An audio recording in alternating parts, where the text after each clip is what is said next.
Welcome back to the SA Talk Show. Mike Callahan here with special guest Josh Latimer and his wife, Ashley. Josh is absolutely impressed with what you've been doing the last 4 or 5 years. We met 3 or 4 years ago at Martha Woodward's QDS conference out in Tulsa, Oklahoma. And, little background on Josh. He scaled several multi-million-dollar businesses, took a little hiatus off to, where was it, Costa Rica? Costa Rica. And now he is back in Michigan, living in something that looks like a medieval castle with his wife. 5 kids. I'll let you guys give some more background on it, but just really impressed with what you've been doing for service businesses and the ability now, with a lot of knowledge you're sharing, how to basically create a family work-life value or balance with a value system. And we're going to be going over the 5 key things with Josh and Ashley, how to actually do that. And we're going to be focusing on the 5 steps to legacy for entrepreneurial families, a process and framework to scale a service business or pretty much any type of business, I guess. So Josh and Ashley, if no one's ever heard of you or they want some background on where you guys kind of cut your teeth in the service industry and this incredible journey you guys have been on, the floor is yours. Awesome. Well, thank you for having us. This is my high school sweetheart, Ashley. We actually met a long time ago, been married 17 years as of this last weekend, but it didn't always look like it does today. So we come from non-entrepreneurial families. If anybody watching this maybe has a family and they think you're crazy because you're mowing lawns or doing whatever it is that you do, we can relate with that. Not just the pain and suffering side, but also the success side. And, our story is long. But the nutshell version is we started living in a trailer park. I was a pizza delivery guy who had big entrepreneurial dreams. My wife had no idea what she signed up for. And then over the last 15 years, we've had extreme highs and lows and everything you can imagine in between, while also bringing 5 kids into this world. We have had business success, but we've had lots and lots and lots of pain and suffering. And through the use of systems, that's how the business started to work. But there's another thing that I don't hear talked about a lot, and it has to do with what we call family systems. And it's not a phrase that's really out there. We're kind of bringing it out there because there's a lot of weirdness and some weird dynamics that go on at home when you have the pressure and the financial uncertainty of growing a business and trying to raise a family. And it can end in a dumpster fire, or it can be the most amazing thing ever if you're doing it correctly. Wow. Awesome for the awesome intro. And I can, one of the things that really struck near and dear to my heart, and Josh, I know I've shared this story a few times, but if nobody's heard, I'll give you the quick rendition. When I started out in high school, building that lawn care business, I had built a business that revolved around me. And if I wasn't there from sun up to sundown, that business would have fell apart. And ultimately it caused a divorce with a high school sweetheart. Thankfully, there was no kids in the equation. But no one told myself as a business owner, how do you create that balance?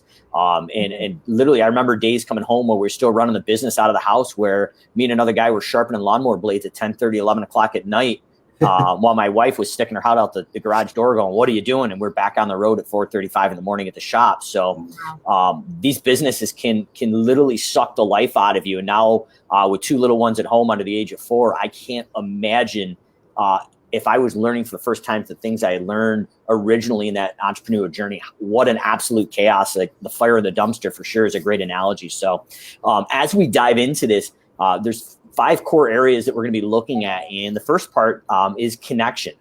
So I'll let you guys really kind of steer this, because honestly, outside of automations, there really isn't a way to start buying that time back. No one really talks about this. So I can speak to how to automate and buy that time back. But honestly, you guys are the experts in this scenario. And I really want to dive in and kind of let you steer this conversation. So everybody out there with a family in a business, or maybe even thinking about having a family down the line, these are foundational things I think you probably need to get set up now instead of later. So floor is yours, guys. Well, I'll let my wife talk a little bit about connection, because one thing I can tell you for sure is there's a lot of pain in entrepreneurial families. In ours, we were not connected at all in the beginning. Now, I was highly ambitious and focused and driven and had huge dreams, and it started out okay because she would support it, but it quickly got totally out of control, which maybe somebody watching can relate with. I didn't mean for it to get out of control. I didn't mean for it to, but it did. And we almost ended our marriage in divorce. And maybe Ashley can speak a little bit to that. I was going to say, the one thing that we are experts in is not giving up. If you're going to be an expert in one thing, be an expert in not giving up. But to highlight connection, connection for us, one of my love languages is quality time.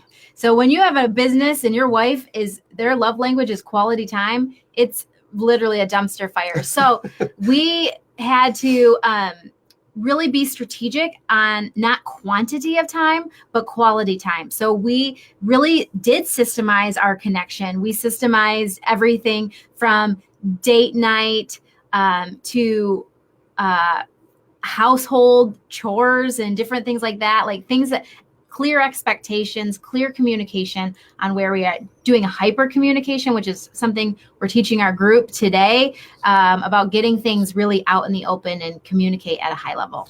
Men aren't very good at communicating. I wasn't very good at sharing the vision of the business, and I really wasn't good at sharing the wins along the beginning of the business. Sometimes entrepreneurs live perpetually in the future. Mike, I know you can relate to this, right? It's like you can see the vision, you see this great outcome, this huge destination, and so you can see it in full color, but your family can't.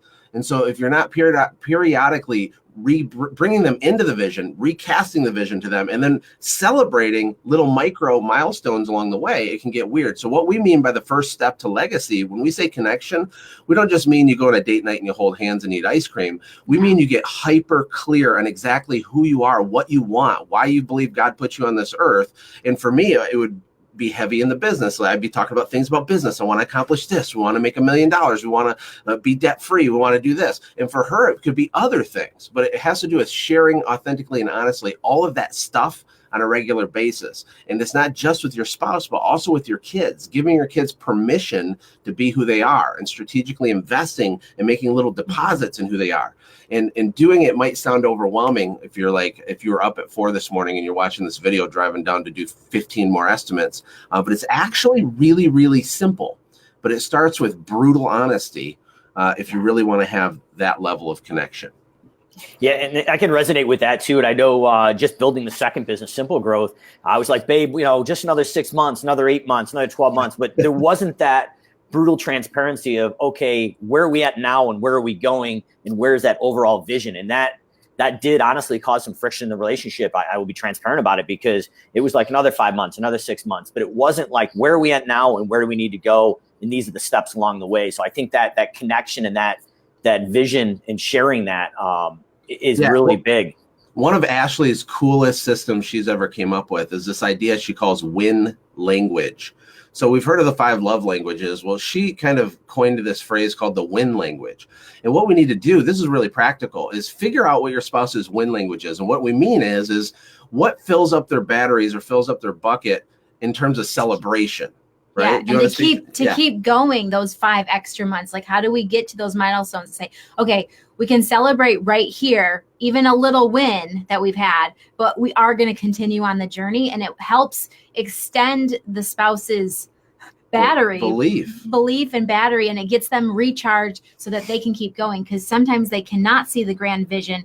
So like just finding out what their win language is, and some of them are very simple, practical things when you actually dig into it and find out that it doesn't take much for them to feel like they're winning. No, it's not a lot. And everybody forgets to celebrate anything. I work with tons of business owners, like and I have people setting record months, and they're perpetually stressed out. And I battle with that too, right? Because as soon as we achieve anything, we move the bar, we move the yardstick, and that can turn into a decade. It can turn into a divorce if you're not careful. You can do a fancy dinner with your wife and kids when you hire your first employee. You should formally get connected and celebrate those little things, because it puts your family into momentum. And that's really what we're trying to help people do. Awesome. Well, once we've created that connection, how do we go out and identify? Well, the second step, identity, is something that almost all entrepreneurial families are lacking. But when I tell you what it is, I think some light bulbs will go on. Maybe you'll get excited. It's probably the most powerful piece to this.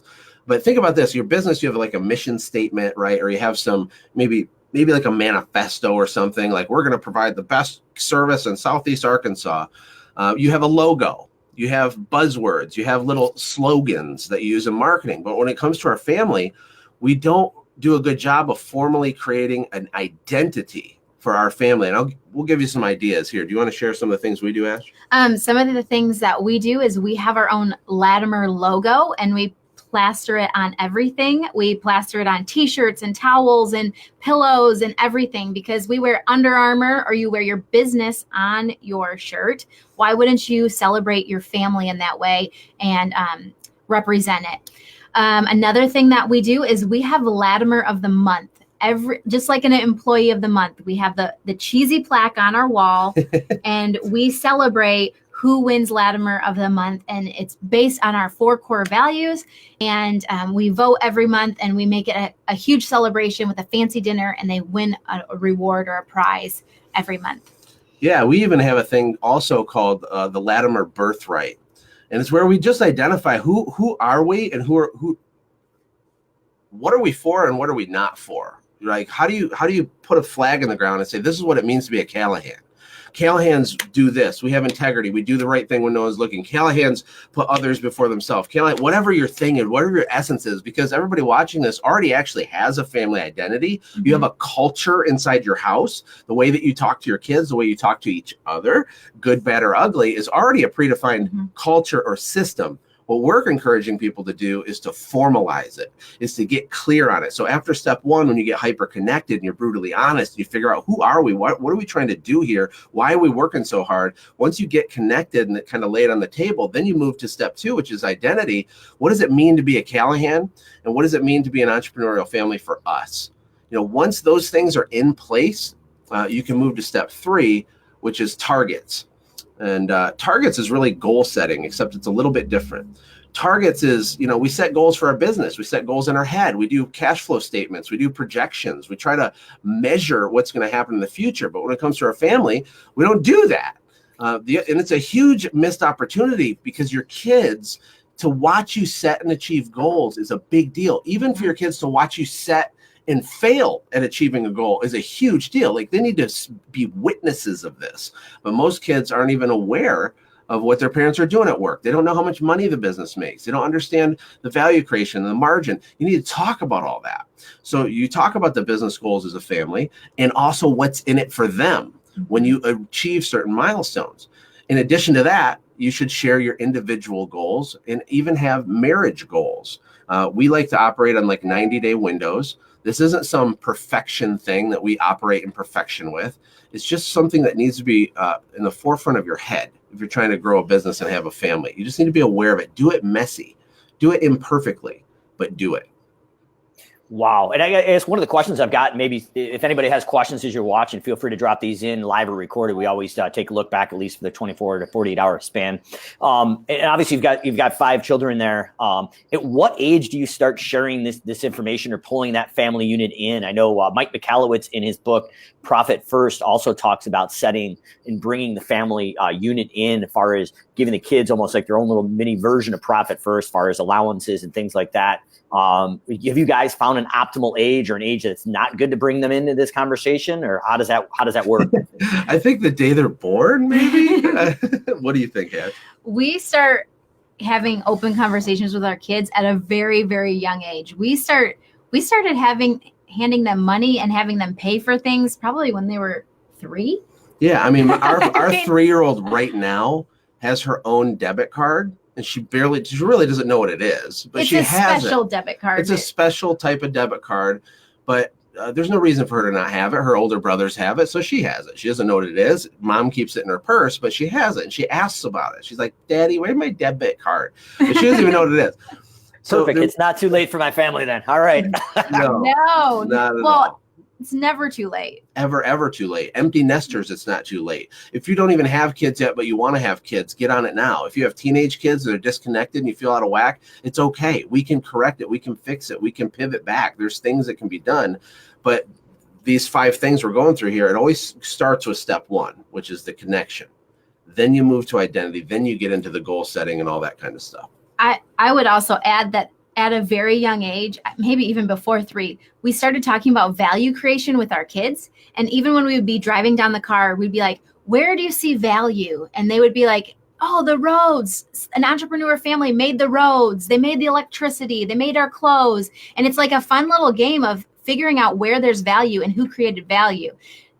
Now we even go to a restaurant and our kids are like, rating the menu and the service and like everything. Like they're always the perceived aware. value isn't very good in this. Yeah, the perceived value, or they talk about words that we just created in our culture at a very young age. Wow, this is amazing. This is definitely one of my favorite shows up to date, I will tell you. So now we've got that connection, we've got that identity, the targets. Our next thing you guys were talking about is community. Where does that come into play? Yeah, so you want to live inside of you want to operate inside of the correct community once you have these things in place. You know, you're the average of the 5 people you spend the most time with, yada, yada, yada. We've heard it a million times. We always attach a business to it, right? We're always like, it's like as an entrepreneur, we have 2 different lives, with two different worlds. But I'm talking for entrepreneurial families in general, you need to be in a community of like-minded people all the time, not just for the warm fuzzies, but for the accountability, for the inspiration, for the ideas, so that sometimes people can push you up over the hill. Sometimes they pull you up. Sometimes they kick you in the butt and yell at you and you'll climb up yourself. Whatever the case is, having the right community is humongous. And so we're taking advice from non-qualified people. We go online onto Facebook and we listen to people just say all this stuff, right? Or people get into arguments. Should you vaccinate your kids? Should you not? Blah, blah, blah. And like 50,000 things are controversial and everybody argues. What we're saying is when you have an imperfectly connected family that has an imperfect but formal identity, who's setting goals imperfectly but is doing it, they need to then live inside of a community of people and operate from that place that are doing the same thing, so that there's the support, right? It's a critical element. We call non-entrepreneur families normies. We love normies. They are, they're your family members and your friends, but sometimes normies' advice can really tear down an entrepreneur family. I remember getting advice from normies all the time, like, oh, where's your husband at? Like at a t-ball game. And they didn't understand. And they would like try to start speaking into my life. And it was really destructive. When you let normies control the narrative in your life, it can cause friction in your marriage and in your business and stuff. And that negativity was so good, wearing on me. Preach, sister. That was good. That was a good one. Normies, we love normies, but they're unqualified to speak into your life as an entrepreneurial family unless they are an entrepreneurial family. I mean, they can speak into your life in some areas, but not. They can give you good recipes and they can talk about the weather. Yes, exactly. Tell me if I'm wrong. Do we not live the most unique lifestyles ever? Is your schedule not insane? Traveling and financial ups and downs. I mean, there was a story. My wife one time, what were you saying yesterday with your mom? You didn't know if you could have $40. Oh, no, that was when we were talking to Russell Brunson. But she like didn't know if she could get $40 out of an ATM machine one time to go to a garage sale. And she's like, let me check. So her mom's waiting. She puts a card in and there's like enough money in her account to buy a house. And but she didn't know, right? Because it's like, it's craziness. It's complete madness. And my mom did not understand that at all. And I would say also my mother-in-law, one time we were packing up our kids to all go to a conference and we were like really doing all the stuff. And she was like, normal people don't do this. And I was thinking, and that hurt you. It really hurt me. And I remember thinking, you know what? I switched the normies words and I said, you're right. Normal people don't do this. Extraordinary entrepreneurial families do. Wow. Couldn't have been said better. And I guess that it just kind of brings me back that the entrepreneurial is it's basically a small island that you're living on and you feel isolated, and just having this community with you guys in here and some other like-minded individuals as a support network, and reminding people that we are normal, but we're just a little bit different. For sure. But it's just nuts. I mean, I remember one time I was sitting at the resort at the swim up pool bar and the guy's like, hey, what do you do for a living? And I was like, oh, I own a lawn care company. He's kind of stopped, looks at me and goes, shouldn't you be back home mowing lawns? You probably can't afford to be here. And I just kind of looked at the guy and was like, yeah, I probably should pack the bags. But people don't understand that, a lot of us self-employed people are building a business, a legacy, and we help build other people's financial futures. And it's just not a chuck in a truck, whether it's the lawn care industry or the service industry and home cleaning. It's the perception of an entrepreneur and a small business owner is changing, but it really needs to change. And I think, having these interviews and these talks with you guys and other like-minded individuals at the SA Weekly Talk Show are starting to help change that. and encourage business owners to really have faith in what we're doing here. Well, I think the biggest thing that needs to happen, and maybe this will encourage someone, is you need to change the way you view yourself. And I don't know that the outsiders or the world's ever going to look at a dirt under his fingernail lawn care guy and have some mad respect like they would for a hedge fund manager or some other stupid Wall Street job, right? Even though the lawn care guy can build a multi-million-dollar turnkey business making $200,000-$300,000 a year in passive income, they don't need to know that. The biggest shift is the people watching this that are struggling and it doesn't feel sexy and glamorous right now. You have to have the identity shift that you are a CEO. And if you can get your spouse on board to hold you up and to pull you through and to encourage you while you're in the grind and you're building, everything will shift. You know, our literal connection as a married couple paralleled our net worth. It paralleled the growth of the business. And I'm not saying you can't grow a business and get disconnected from your wife, because people do that. But the end result of that isn't something that I'm interested in. But when you go through these 5 steps of legacy, you get honest, you figure out the win language, you get connected, you build a formal identity for your family, for your spouse, you set goals, you encourage and push your spouse towards her dreams, and then she can do the same for you. You're living inside of the right community, and you're just cutting off the normie speak or the non-qualified people speak, and you focus on growth, which is the 5th step. When you do that, everything shifts, and it can happen really quickly. Now, as we dive into the growth phase, is there any suggestions that you recommend? Because I know that, at least in my businesses, has been the most stressful point. I mean, just in simple growth alone, we grew almost 467% in Q1. To say that didn't cause some stress on the family unit, I would be completely disingenuous. It did. We had to have some transparency, and thank God my wife understood why I was on the road and doing what I needed to do to get to that next level. But that growth phase, in my situation, has been one of the most tedious and stressful breaking points that you could have in a relationship. So do you guys have any recommendations how to keep that net and that unit together during that excessive growth phase? Yes. First of all growth causes pain. Even when you're 8 years old and your shin splints start hurting, your shin hurts, right? But here's you said something when we very first started this live. You said, how do you create work-life balance? And I didn't say anything yet, but I had it kind of scribbled in my mind. We believe that balance is an illusion. The idea of balance means that you're mediocre in every single area of your life at the same time, to us. So how do you excel at fitness and finance, and as a CEO, and as a perfect dad, and as a perfect husband, and as a philanthropist or giving of your time in your community? How do you do every single thing that you could be awesome at all at the same time at the highest level? Well, you can't. So the biggest thing with growth, you see, that's why it's the last one.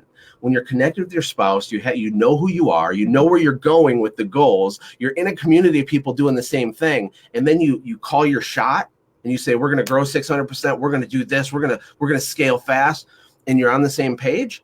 Essentially what happens is your spouse gives you permission to have a season of imbalance, because she knows, or he knows, that there's going to be rewards along the way, that they're going to be in the loop along the journey, and that they're in this with you, that they're going there with you. Your kids know, hey, this is a tough season. We launched a new thing.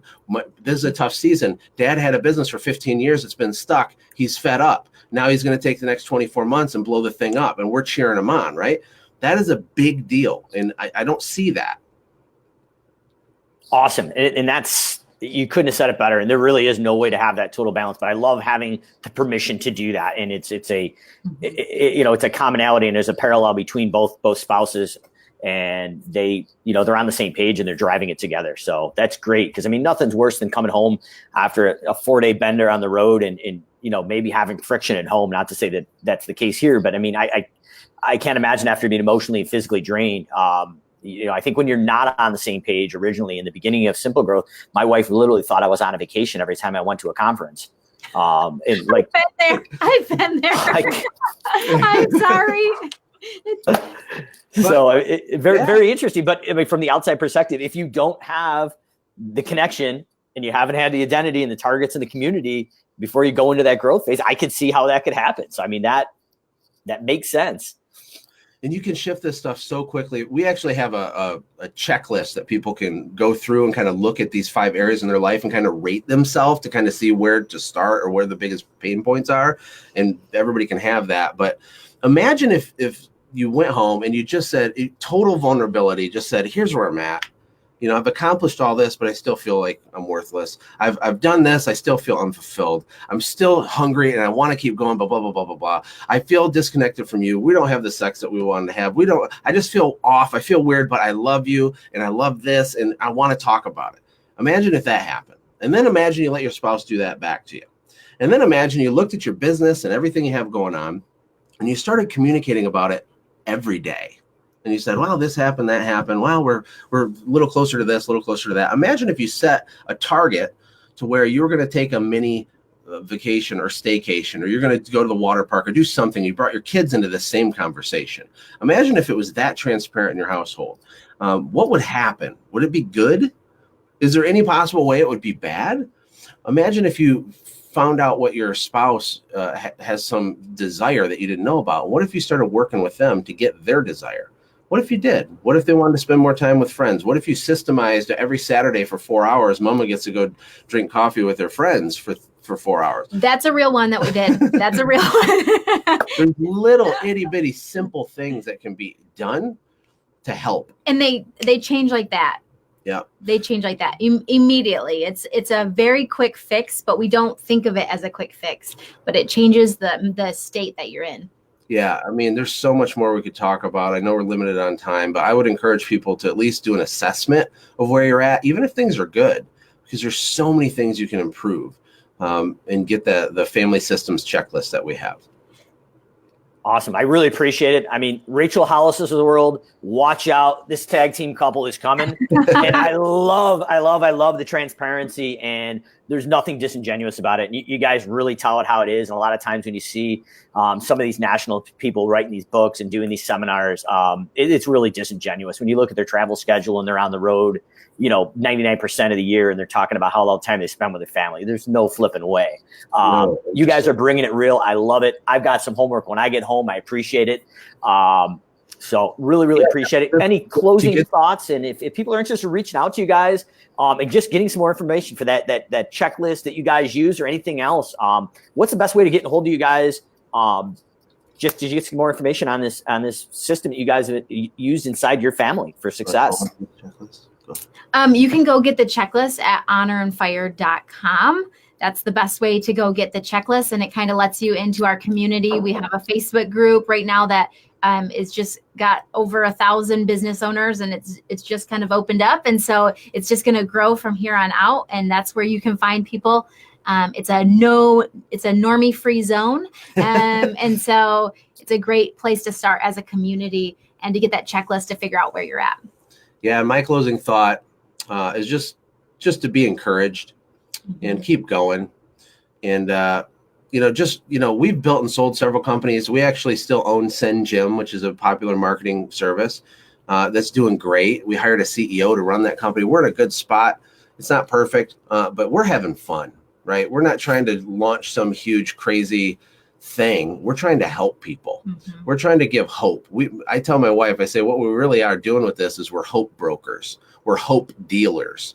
And we do that by sharing our own stories. And there's a lot more painful ones. If you hop into our free Facebook group, you'll learn more of them. We just posted a 2-part video series called Sex and Squeegees. That's an interesting one. You're all going to want to get popcorn and watch that. Yeah. But we don't need this to work. This isn't like a normal business. We're including our kids on it, and we're excited to see where it goes.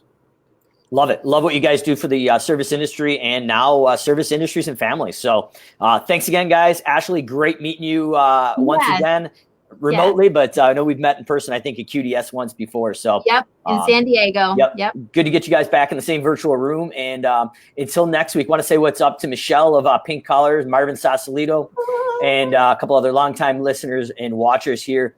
Going to be coming back with an update for next week. Got a couple heavy hitters.